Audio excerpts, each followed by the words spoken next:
अब गर्नु पर्यो हामीले यो तिहार पछाडि, यो छठ पछाडि भने हामी 50,000 मान्छे जम्मा गर्ने अवस्थामा। यो देशमा 20,000 औपचारिक डाकाहरू छन्। वडा समितिदेखि केन्द्र सरकारसम्म। त्यो वडा समितिदेखि 5 जना 7 जना 10 जनाले भएको बजेट बाँडेर खान्छ 24 घण्टा। प्रत्येक सदस्यको हातमा 90,000 भन्दा घटी पर्दैन त्यो मोबाइल। त्यो तपाईँ हामीले तिरेको ट्याक्सको पैसा बोकेको छ त्यसले। 6 महिनामा गाडी फेर्छ त्यसले, तपाईँ हामीले तिरेको पैसाले। कहाँ छ प्रजातन्त्र देशमा? कहाँ छ प्रजातन्त्र देशमा? यो प्रधान न्यायाधीशले मात्रै राजीनामा गर्ने कुरा होइन। घोक्री ठ्याकै ल्याएर निकाल्नु पर्छ भने त त्यो 5 जना न्यायाधीशलाई निकाल्नु पर्छ। प्रधान न्यायाधीश त हो म अगुवा भएको मात्रै हो। अनि प्रधान न्यायाधीशलाई मात्रै निकालेर अर्को चाहिँ नीति गनाउने किरा राखेर न्यायालय शुद्ध हुन्छ? नेपाली काङ्ग्रेस भने त कस्तो घाँडो पार्टी पर्यो भने अब नबोल्नु पनि नहुने, नभन्नु पनि नभने, भनौँ फेरि के भनौँ, न सुन्छ त्यसले न गर्छ त्यसले। आफ्नै पार्टीको त्यत्रो महान मान्छे बिपीको आदर्श त फ्याँक्यो। बिपीको आदर्श त श्रीमान मारतीराज सरकारले त बोकिसकेको छ। अस्तिको वक्तव्य हेर्नुहोस् त। अब त्यो काङ्ग्रेस नतमस्तक भएर राजावादी हुनु पर्दैन भने त्यो त भाग पो छ त। कोही बोल्यो कि लाज हुन्छ जस्तो गर्छ त्यो काङ्ग्रेस। आफ्नो कोठामा तस्बिर राखेर जिन्दगीभर माला लगाइरहन्छ कृष्ण प्रसाद भट्टराईको। त्यसले भने जो मान्दैन। र अदालतको न्यायाधीशको आशीर्वादले प्रधानमन्त्री हुँदा प्रजातन्त्र जोग्यो भन्छ यो शेरबहादुर चाहिँ। यस्तो भयो काङ्ग्रेस। मनमोहन अधिकारी मात्रै होइन, जसको नाममा उसको श्रीमती अहिले राष्ट्रपति भएर खाइरहेकी छिन्, जसको नाममा सिङ्गो एमाले भन्ने पार्टी चलेको छ, त्यो मदन भण्डारीले सार्वजनिक भाषण गर्दा धेरै पटक भनेको कुरा के हो भने, ओ राजा, चुनाव लड्ने इच्छा छ भने सिरपेज फुकालेर आउनुहोस्, म तपाईँसँग चुनाव लड्छु। होइन भने तपाईँलाई राजा मान्न हामीलाई आपत्ति छैन। मदन भण्डारीले भने होइन। किन फेरि नबजाएको ताली?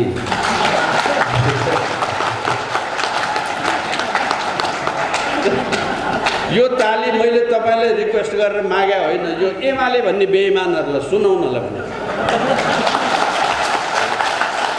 यो आफैले देउता जस्तो मानेको मदन भण्डारी पनि त्यही भन्छ, बाबा राजा चाहियो भनेर। आफूले देउता जस्तो मानेको मनमोहन अधिकारी त्यही भन्छ, ए एमाले हो, यस्तो लुट गरेर नखाऊ, तिमीले हिसाब बुझाउनु बरु तयार भएर बस्छ भने।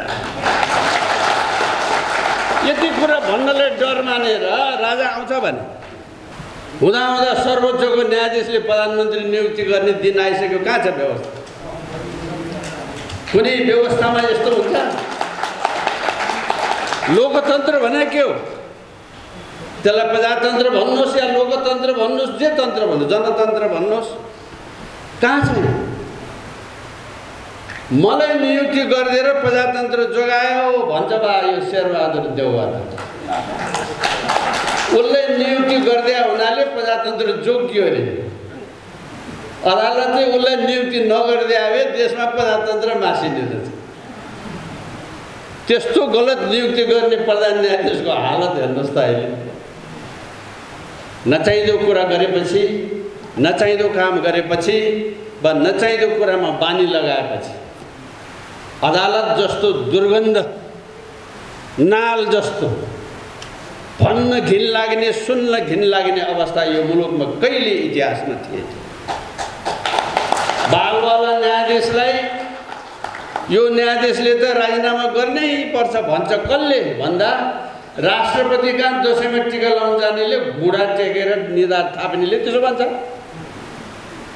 एउटा व्यापारीले हालिदिएको खर्चमा तीर्थयात्रा गर्ने अर्को न्यायाधीशले त्यसो भन्छ। झगडियालाई बिहान बेलुका घरमा भेटेर निसाफ गर्ने न्यायाधीशले राजीनामा गर्नु पर्यो भन्छ। हामी के भन्छौँ भने यो प्रधान न्यायाधीशले मात्रै राजीनामा गर्ने कुरा होइन। घोक्री ठ्याकै ल्याएर निकाल्नुपर्छ भने त त्यो 5 जना न्यायाधीशलाई निकाल्नुपर्छ। यस्तो गलत निर्णय गरेको त्यो 5 जनाले हो नि। प्रधान न्यायाधीश त हो म अगुवा भएको मात्रै हो। अनि प्रधान न्यायाधीशलाई मात्रै निकालेर अर्को चाहिँ नीति गनाउने किरा राखेर न्यायालय शुद्ध हुन्छ? हुँदैन। अब यो त न्यायालयको मात्रै कुरा हो। सिंहदरबारमा जानुहोस्, मूल उसमा टाँस्या छ यो चाहिँ नि युनियनको चाहिँ नि साइनबोर्ड। यो देशको कर्मचारी छैन। यो देशमा पार्टीको कर्मचारी मात्रै छ। नेपाललाई नेपालीको कर्मचारी चाहिन्छ। कांग्रेसको कर्मचारी छ, एमालेको कर्मचारी छ, माओवादीको कर्मचारी छ, देशको कर्मचारी छैन। हामी पुलिसलाई रात दिन गाली गर्छौँ। जिल्ला जिल्लाको डीएसपी, देशको डीएसपी, देशको पुलिस भएन, यो पार्टीको पुलिस भयो भनेर। देशको पुलिस त यी हुन् अनुहार, देशको सशस्त्र प्रहरी त यी हुन् अनुहार, देशको सेना त यी हुन् अनुहार र देशका यी पूर्व माननीय जति छौँ हामीहरू यहाँ, यो हुन् जसले राजा मान्ने भने मतलब राजा विरोधी जतिले पिट्ने हिँड्ने होइन। अस्ति मारदेरा सरकारको वक्तव्यमा तपाईँहरूले सुन्नुभयो होला, भिन्न विचार राख्नेहरूको पनि कदर हुने व्यवस्थाको खोजीमा आए। उनीहरू चाहिँ राजा मान्ने जतिले पिट्नुपर्छ भन्नेहरू।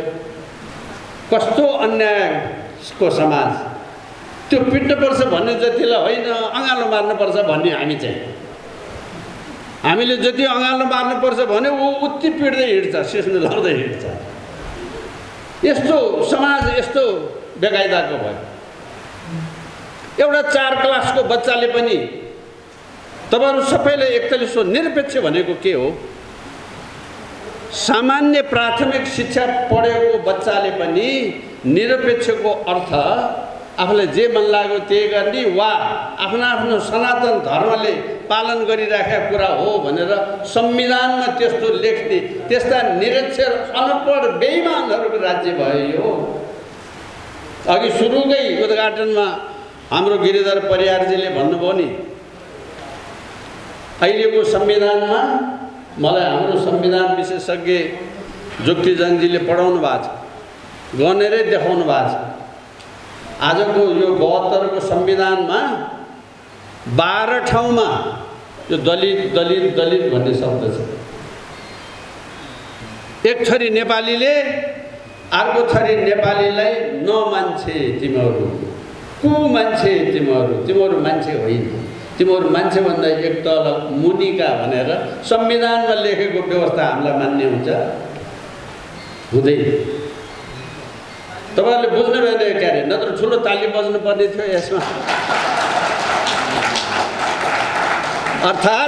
अर्थात् दलित भनेको अर्कै वर्ग हो।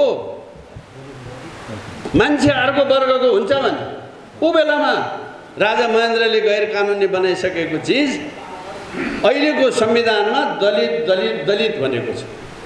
दलित आयोग बनाएको छ। कोटामा जागिरमा प्रतिशत खोज्दाखेरि म दलित भनेर दरखास्त हाल्नुपर्छ।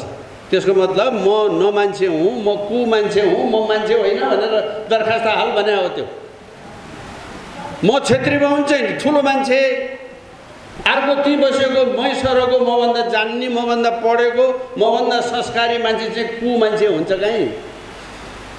आजको दिन पनि त्यस्तो। तर समाज बाँडेको छ कसरी हेर्नुहोस्।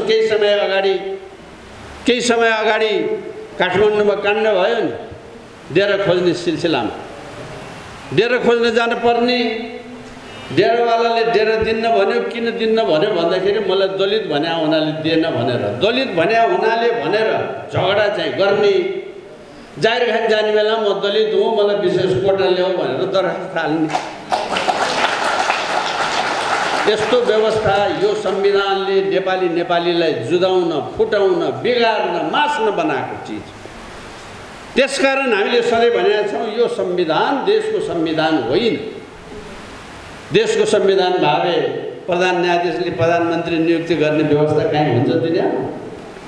हुँदैन।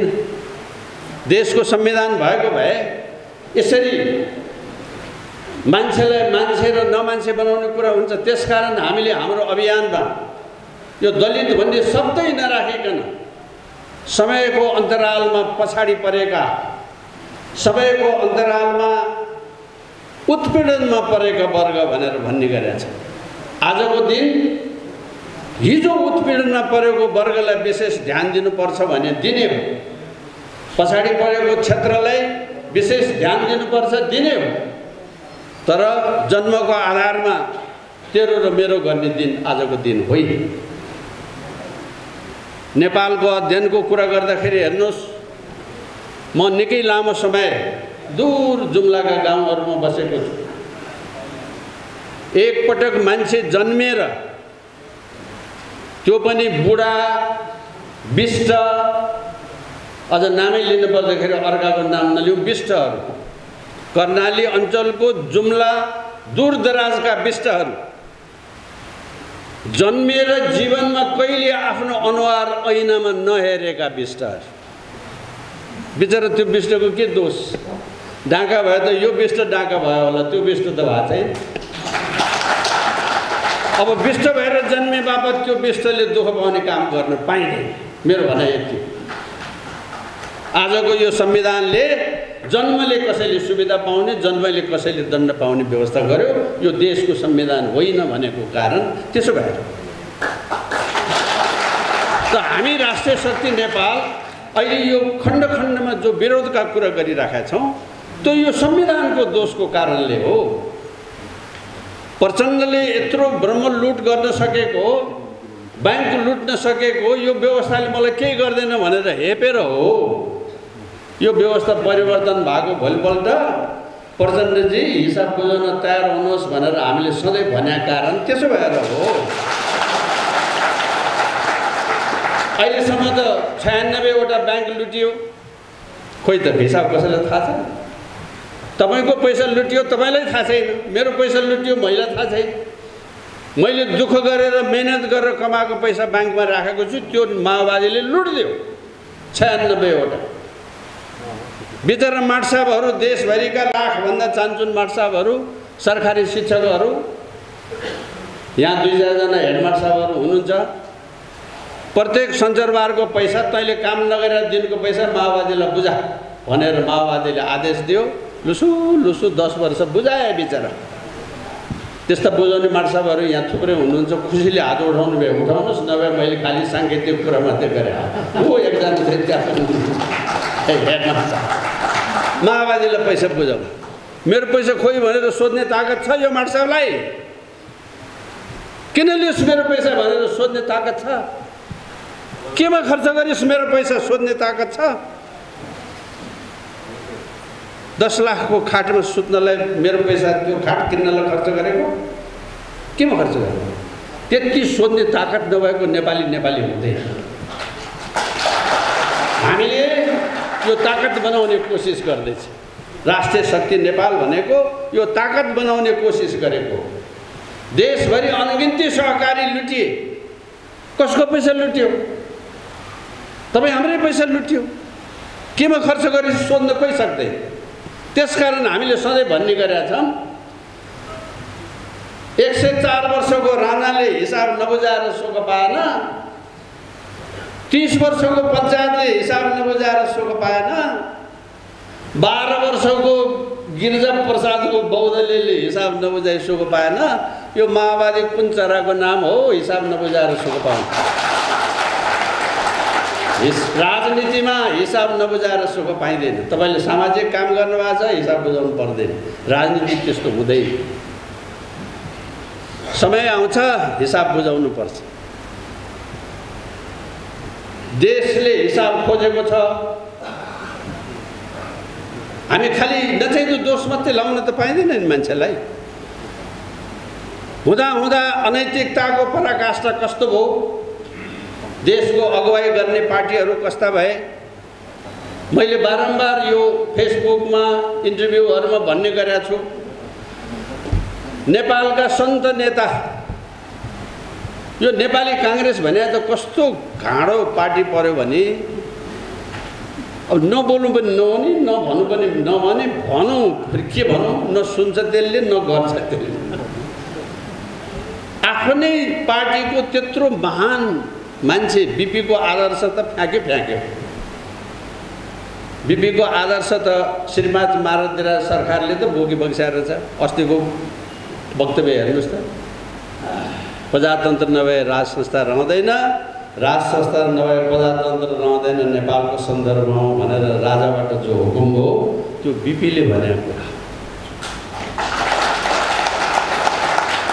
अब त्यो काङ्ग्रेस नतमस्तक भएर राजावादी हुनु पर्दैन भने त्यो त भाग पो छ त खोइ बोलेकै लाज हुन्छ जस्तो गर्छ त्यो काङ्ग्रेस त्यो काङ्ग्रेसमा नैतिकता छैन हेर्नुहोस् एउटा घैँटो सुराई पानी खाने सुराई एउटा सानो ट्याङ्का र एउटा छाता बोकेर प्रधानमन्त्री क्वार्टरमा पसेको 2 वर्षमा तैँले संविधान बना भनेर नेपालीले 46 सालको आन्दोलन पछाडि म्यान्डेट दिएको वाम पक्ष पनि बसेको प्रजातान्त्रिक पक्ष पनि बसेको र राजाको प्रतिनिधि पनि भएको 2047 सालको संविधान यही कृष्णप्रसाद भट्टराईजीले बनाएको होइन भने त्यो कृष्णप्रसाद भट्टराईजीले बनाएको संविधानलाई सबभन्दा पहिले लात कसले हिर्कायो त्यही काङ्ग्रेसले हिर्कायो कस्तो काङ्ग्रेस हो आफ्नो सर्वमान्य नेता आफ्नो आदर्श देउता बनाएर तस्बिरमा माला लगाइरहन्छ बिपीको त्यसले भने ज्यानकै मान्दैन आफ्नो कोठामा तस्बिर राखेर जिन्दगीभर माला लगाइरहन्छ कृष्णप्रसाद भट्टराईको त्यसले भने जो मान्दैन र अदालतको न्यायाधीशको आशीर्वादले प्रधानमन्त्री हुँदा प्रजातन्त्र जोग्य भन्छ यो शेरबहादुर चाहिँ यस्तो भयो काङ्ग्रेस यो राजा मान्ने भन्ने कुरा हामीले मन खुम्चाउनु पर्ने कुरा होइन भने यो अरूलाई किन चाहियो यो बिपीले भने उनीहरूले माने भनौँ न हामी भइहाल्यो नि जसले भने भए पनि राम्रो कुरा भनेको कुरा हामी मान्छौँ बिपीले पनि भन्नुभएको थियो देशमा राजा भएन भने प्रजातन्त्र हुँदैन प्रजातन्त्र नभए देशै हुँदैन यो बिपीले भन्नुभएको हो नि त्यो मात्रै होइन मैले अन्तर्वार्ताहरूमा भनेको छु मनमोहन अधिकारीले बडा घुमाउरो पाराले बाहुनबाजेहरू त्यस्तो घुमाउन असाध्यै जान्ने हुन्छ नि अधिकारी घुमाए के भनेर घुमाए हामी कम्युनिस्ट राजा मान्ने होइन तर नेपालमा राजा नभए नहुने रहेछ त्यसो भएको हुनाले हाललाई चाहिँ राजा मान्ने अब यो हाल भने आज 2 घन्टालाई हो कि 5 दिनलाई हो कि 50 वर्षलाई हो कि 200 वर्षलाई हो मनमोहन अधिकारीले त्यसो भने मैले कुनै बनाएर भने होइन यो कुरा एमालेको प्रमुख राजकीय स्तर पाएको नेता मनमोहन अधिकारीले त्यसो भने भाषा खाली बिपीको भाषा र यिनको भाषा फरक मात्रै मान्न त राजा यसले पनि माने कि देशलाई चाहिँ राजा चाहिने रहेछ हाल मारतीराजबाट पनि त्यही हुकुम भयो नेपालको सन्दर्भमा राज संस्था बिनाको प्रजातन्त्र प्रजातन्त्र बिनाको राज संस्था नहुने रहेछ कुरो उयो होइन भनेको मनमोहन अधिकारी मात्रै होइन जसको नाममा उसको श्रीमती अहिले राष्ट्रपति भएर खाइरहेकी छिन् जसको नाममा सिङ्गो एमाले भन्ने पार्टी चलेको छ त्यो मदन भण्डारीले सार्वजनिक भाषण गर्दा धेरै पटक भनेको कुरा के हो भने ओ राजा चुनाव लड्ने इच्छा छ भने सिरपेज फुकालेर आउनुहोस् म तपाईसँग चुनाव लड्छु होइन भने तपाईँलाई राजा मान्न हामीलाई आपत्ति छैन मदन भण्डारीले भने होइन किन फेरि नबजाएको ताली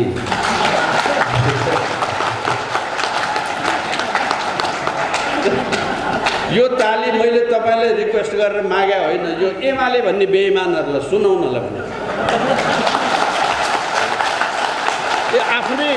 आफैले देउता जस्तो मानेको मदन भण्डारी पनि त्यही भन्छ बाबा राजा चाहियो भनेर आफूले देउता जस्तो मानेको मनमोहन अधिकारी त्यही भन्छ ए एमाले हो यस्तो लुट गरेर नखाऊ तिमीले हिसाब बुझाउनु बरु तयार भएर बस्छ भने यति कुरा भन्नलाई डर मानेर राजा आउँछ भने त्यस कारणले हेर्नुहोस् यो लन्ठे मेन्ठे कुरा होइन हाम्रो सोझो कुरा छ नेपाल भन्ने राष्ट्र रहने हो भने छिमेकीलाई हेर्नुहोस्, हाम्रो सामरिक सैन्य शक्तिलाई हेर्नुहोस्, हाम्रो पढाइको स्तरलाई हेर्नुहोस्, हाम्रो आर्थिक क्षमतालाई हेर्नुहोस्, हाम्रो चुनावको विधि विधान पद्धतिलाई हेर्नुहोस्। एक ट्वाक रक्सीमा 5 रुपियाँ दाममा कसैले तर्साको भरमा बन्दुकको भरमा भोट तलमाथि गर्ने देश भइराखेको छ। यो त्यतिले नपुगेर जो शासनमा बसेको छ, पुलिस प्रयोग गरेर बाकस परेको छ, त्यसले गृहमन्त्री वामदेव हुँदाखेरि देशैभरि गृहमन्त्रीमय हुने कारण के होला? बिचरा छाती पोलेर बस्नु भएको छ यहाँ पुराना सुरक्षाकर्मीहरू। उतै फोड भन्छ, उतै लुट भन्छ, उतै फोड भन्छ, उतै लुट भन्छ। माटै एमाले, हावाई एमाले, पानी एमाले पो भयो गृहमन्त्री भावेला त। वाह, त्यसो भएको होइन कि नेपाली जनताले भोट दिएर भयो कि बाकस टुटाई टुटाई फुटाई फुटाई बत्ती निभाई निभाई? यो बत्ती निभाई निभाईवाला मैले भने होइन। अस्ति मात्रै 2-3 महिना, यो 3 महिना यो सरकार भयो, 4 महिना अगाडि होला, सार्वजनिक भाषामा ओलीजीले माओवादी प्रचण्डसँग बेसरी रिस उठ्या बेलामा सार्वजनिक भाषणमा उसकी छोरीलाई चाहिँ नि भोट च्याति च्याति जिताइदिनु पर्ने, अहिले आएर हामीसँग यस्तो कुरा गरेर भन्छ।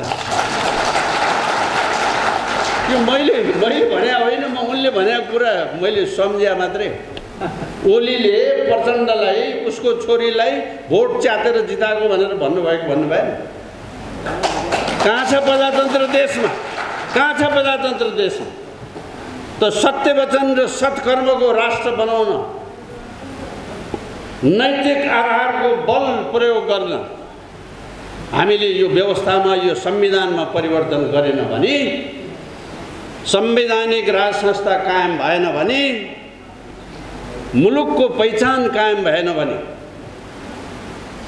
सनातन पहिचान कायम भएन भने, वैदिक सनातन कायम भएन भने यो राष्ट्र रहँदैन। संहिता खारेज भएन भने यो राष्ट्र रहँदैन। आजको दिन यो देशमा 20,000 औपचारिक डाकाहरू छन्। वडा समितिदेखि केन्द्र सरकारसम्म। त्यो वडा समितिदेखि 5 जना 7 जना 10 जनाले भएको बजेट बाँडेर खान्छ 24 घण्टा। प्रत्येक सदस्यको हातमा 90,000 भन्दा घटी पर्दैन त्यो मोबाइल। त्यो तपाईँ हामीले तिरेको ट्याक्सको पैसा बोकेको छ त्यसले। 6 महिनामा गाडी फेर्छ त्यसले, तपाईँ हामीले तिरेको पैसाले। 600 राजा पाल्न हामी सक्दैन। गाउँदेखि योसम्म पदको मुख्य 600 मान्छे, बाँडेर खाने 20,000 मान्छे। आज देश लुटेको यति मान्छेले हो। अब यो 20,000लाई ठेगान लाउनलाई सडकमा उत्रिने तयारी हो तपाईँ हामीहरू। यो हामीले जबसम्म सडकमा उत्रिन सक्दैनौँ, शान्तिपूर्ण अवज्ञा आन्दोलन गर्न सक्दैनौँ, तबसम्म यिनले लुट्न छोड्दैन। तपाईँ हामी जति घरमै बसेर कठै बिचारा भनेको छ। डाँगा जति सबै सडकमा लुटेर खाएको गाई छ। त त्यसलाई ल आज त भनेर नभन्ने हो भने अर्को के उपाय छ? हामी आज अहिले यहाँ जति छौँ, मलाई त के लागेको छ भने साँचो अर्थमा यहाँ नेपालको प्रतिनिधित्व भइराखेको छ, इमानको प्रतिनिधित्व भइराखेको छ, त्याग र तपस्याको प्रतिनिधित्व भइराखेको छ। हेर्नुहोस् न यहाँ अनुहार, मान्छेले त्यसै भन्ने होइन। कोही मान्छे बोरामा कुहिएको आलु राख्यो भने बोरै कुहिन्छ नि, तर कोही विशिष्ट बास्ना आउने चिज राख्यो भने त्यो हलै बास्ना आउँछ नि। यहाँ हुनुभएका तमाम यस्ता पूर्व सुरक्षाकर्मी साथीहरू आज सुरक्षाकर्मीका मान्छेलाई, नेपाल र नेपालीले, बहालवालालाई, फुली लगाएकालाई कसरी घृणाको दृष्टिकोणले हेर्छन्, कसरी छिछे गर्छन्, कसरी यो भ्रष्टाचारी हो, फलानु ठाउँमा घुस खायो, फलानु ठाउँमा घुस खायो, फलानु ठाउँमा घुस खायो भनेर गाली गर्छन्। हेर्नुहोस् त आम नेपालीले। तर यहाँ बसेका पूर्व सुरक्षाकर्मी जसले देश चलाए त्यसलाई सधैँ नेपालीले, प्रत्येक नेपालीले सलाम गरिराखेको छ। इज्जतको कुरा यो राष्ट्रिय शक्ति नेपाल। त्यसो भएर दिन दुगुना रात चौगुना बढ्दैछ। यहाँ हुनुभएका जति साथीहरू हुनुहुन्छ अहिले यो मञ्चमा हुनुभएका र केही साथीहरू तल पनि, हामी अहिले 66वटा जिल्लामा राष्ट्रिय शक्ति नेपाल पुग्यौँ भन्छौँ। आजको दिन मलाई फेरि एउटा थप खुसीको कुरा छ, अध्यक्षको नाताले यहाँहरूसँग भन्नुपर्दा आजबाट हामी 67 जिल्ला भएका छौँ। अघि अर्घाखाँचीका दुईजना महत्त्वपूर्ण व्यक्तित्व यहाँ केन्द्रीय सदस्य हुनुभएको तपाईँहरूले देख्नुभयो। टन्डनजीसँग हाम्रो अहिले सङ्गठनको 3 प्रकारको अवस्था छ। एउटा जिल्ला जिल्लामा सम्पर्क व्यक्ति हुनुहुन्छ, भर्खर सम्पर्क स्थापना भएको छ। देशमा 77वटा जिल्ला छ, यहाँ तपाईँलाई सबै थाहा छ। तर हामी अहिले 67 जिल्लामा पुगेका छौँ। त्यसो भने मतलब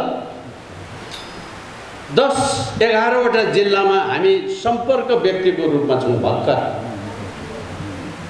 10-11वटा जिल्लामा सम्पर्क समिति बनेको छ। जस्तो आज अर्घाखाँचीको दुईजना साथी बन्नुभयो। अब उहाँहरूको कर्तव्य चाहिँ 10 दिनमा, 15 दिनमा, महिना दिनमा अब उहाँहरूले देश जिल्लाभरि सम्पर्क गरेर 2 जना, 5 जना, 10 जना, 20 जना कति सक्नुहुन्छ त्यतिको एउटा समिति बनाउनुहुन्छ। त्यस्तो समिति बनेपछि हामी त्यसलाई जिल्ला सम्पर्क समिति भन्छौँ। त्यस्तो जिल्ला सम्पर्क समिति बनेको अहिले 12वटा जिल्ला छ यो 67 जिल्ला मध्ये। बाँकी अरू जिल्लामा हामीहरूको बकाइदा जिल्ला समिति छ। हामी देशभरि 200, 400, 500, 1000, 2000, 10,000, 20,000 मान्छेको सडकमा जुलुस निकाल्न सक्ने अवस्थामा पुगेका छौँ।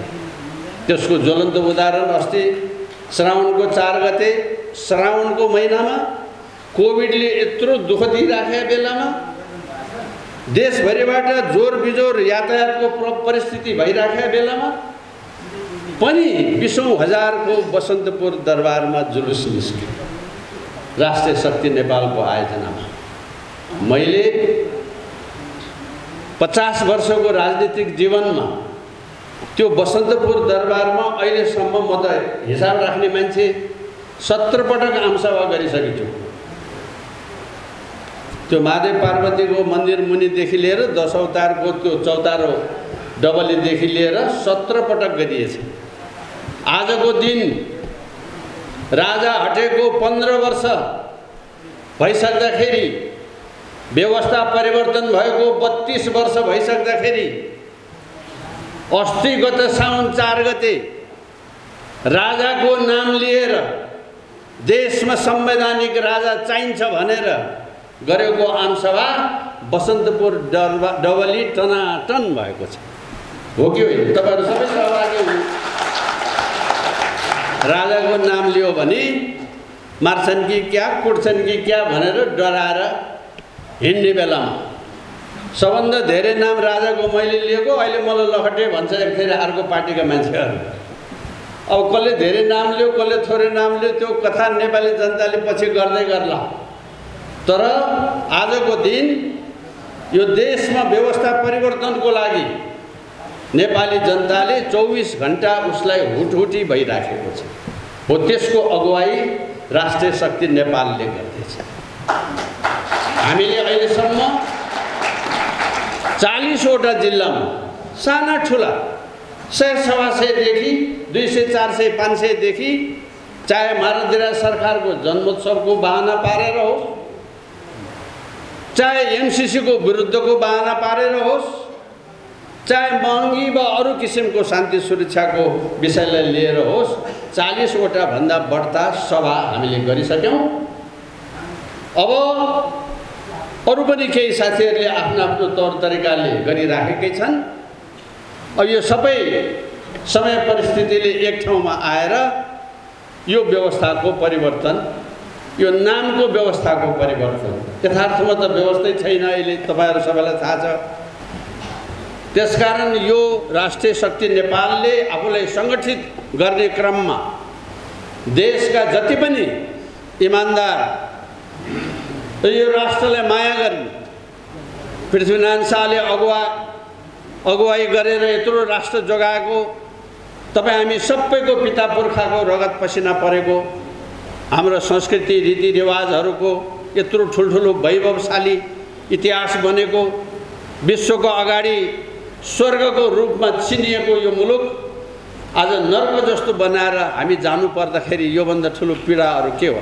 धेरै साथीहरूले एकपटक होइन, दुईपटक होइन, आफ्नो खल्तीको खर्च गरेर मेचीदेखि महाकालीसम्म पटक पटक जिल्ला जिल्लामा दौडेर हिजो आफू के ओहदामा थिए भन्ने कुरा पटक्कै ख्याल नगरेर सेनाको जनरल भएको मान्छे, उसको सशस्त्रको एआइजी भएको मान्छे, जनपद प्रहरीको एआइजी भएको मान्छे, इन्टेलिजेन्सको ठुल्ठुला अफिसर भएको मान्छे, विश्वविद्यालयमा पढाउने प्राध्यापक, ठुला नेपाल सरकारका सचिव, यस्तो यस्तो तहमा बसेर राष्ट्रको सेवा गरिसकेका मान्छेहरूले झोलामा एउटा राष्ट्रिय शक्ति नेपालको सदस्यता कार्ड बोकेर जिल्ला जिल्लामा गएर भाइ हो देश डुब्न लाग्यो, बहिनी हो देश डुब्न लाग्यो, लौ न तपाईँ पनि सदस्य भइदिनुहोस् भनेर आजभन्दा 2 वर्ष अघिदेखि सुरु गरेको यो अभियान आज 67 जिल्लामा पुगेको छ।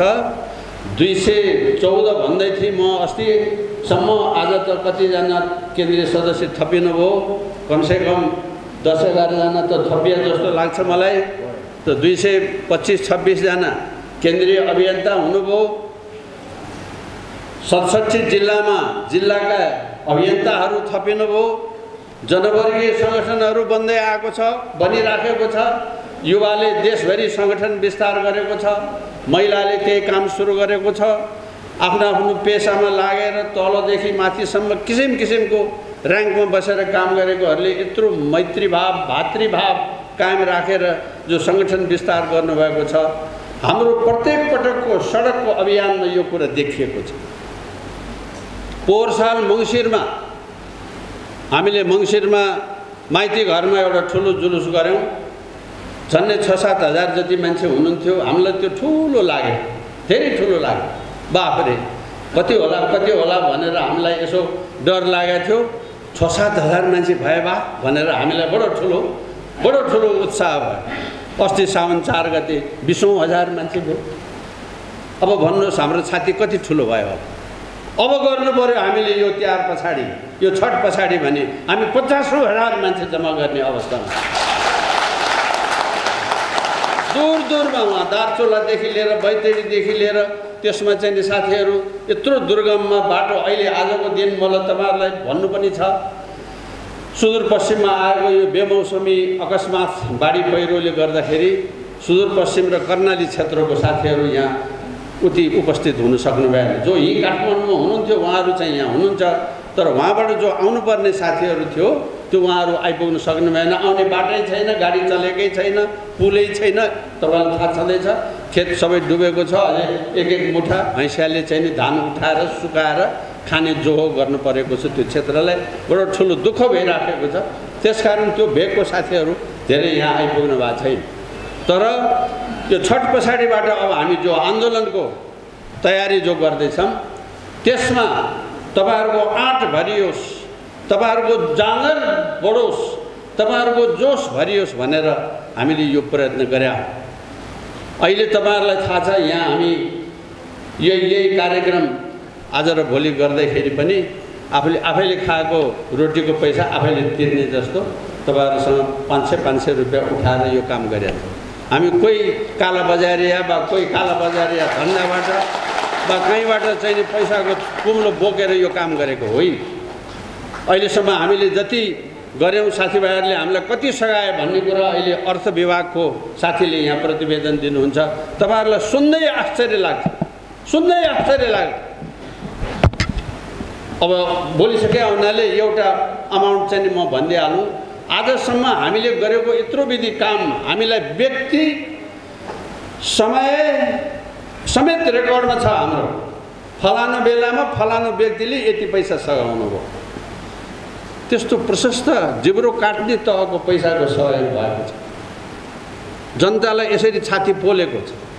त्यसको पाई हिसाब राखेर त्यो पसिनाको कमाई आफ्नो खल्ती खर्च काटेर आफूले खाने, आज म चुरोट कम खान्छु भनेर, सुपारी कम खान्छु भनेर मान्छेले दिएको छ। ऊ यहाँ अगाडि हुनुहुन्छ दाइ, 84 वर्षको, वृद्ध भत्ता वर्षभरिको जम्मा गरेर ल्याएर हात यस्तो यस्तो यस्तो यस्तो हल्लाउँदै, लौ मैले गरौँ केही गर्न सकिनँ, मेरो वृद्ध भत्ता लिनुहोस् भनेर प्रत्येक पटक वृद्ध भत्ता सानो सानो तपस्या होइन। कुखुराको अन्डा बेचेको, रायोको साग बेचेको पैसा दिइरहेछ मान्छेले यसले। त्यसकारण हामीलाई घमण्ड पनि छ, गौरव पनि छ र हामीलाई नैतिक ताकत पनि छ। कसैको अगाडि शिर झुकाउनु नपर्या कारण त्यसो भएर आफूले तपाईँहरूले पनि त्यो कुराको सङ्कल्प गर्नु होला। यहाँ धेरै थोरैको कुरा होइन, मैले भनिहालेँ कुनै कामको लागि 10औं लाख रुपियाँ लाग्छ, तर उहाँले आफ्नो वृद्ध भत्ता ल्याएर बुझाउनुहुन्छ। बाबा त्यहाँभन्दा के सेवा गरेर तपाईँको यो अभियान सफल हुन्छ भन्नुहोस् त। त्यसकारण यहाँ म के पाउँछु भनेर आउने ठाउँ चाहिँ होइन है, म के दिन सक्छु भनेर आउने ठाउँ मात्रै। र तपाईँहरूले दिएको, तपाईँहरूले हालेको यो पसिनाको कदर हुन्छ, यो चाहिँ पक्का हो।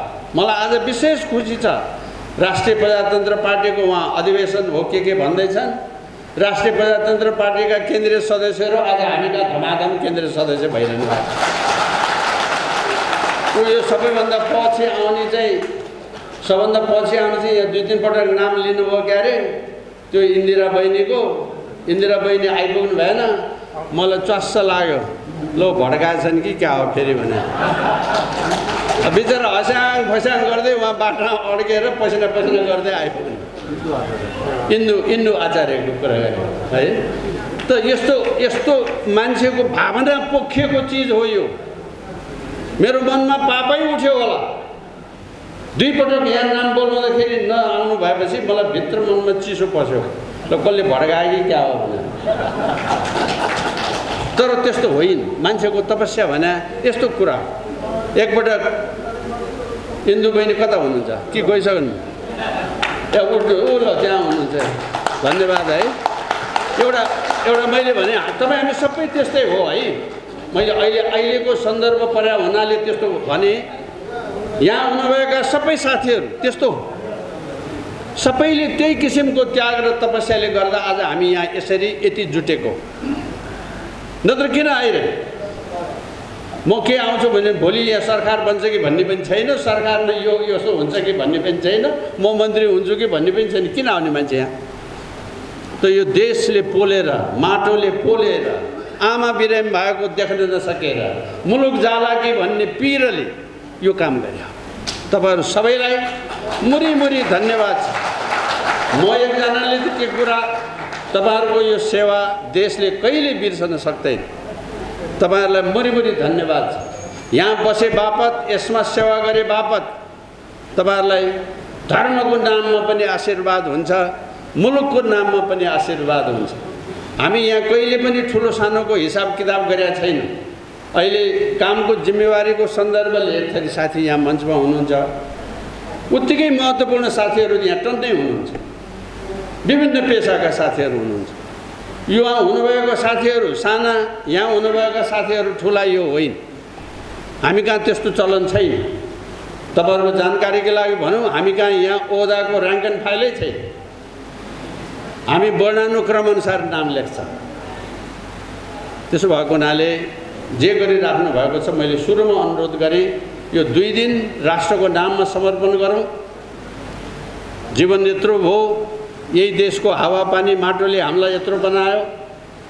अब 2 दिन पनि हामीले साना कुरामा चाहिँ नि हेलचक्र्याङ गऱ्यौँ भने यो राष्ट्रपतिको कर्तव्य पुरा हुँदैन। तपाईँहरू सबैलाई धेरै धन्यवाद छ।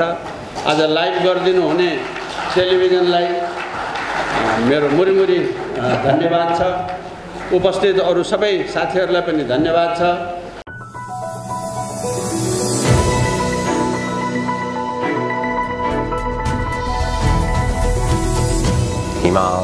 Line TV.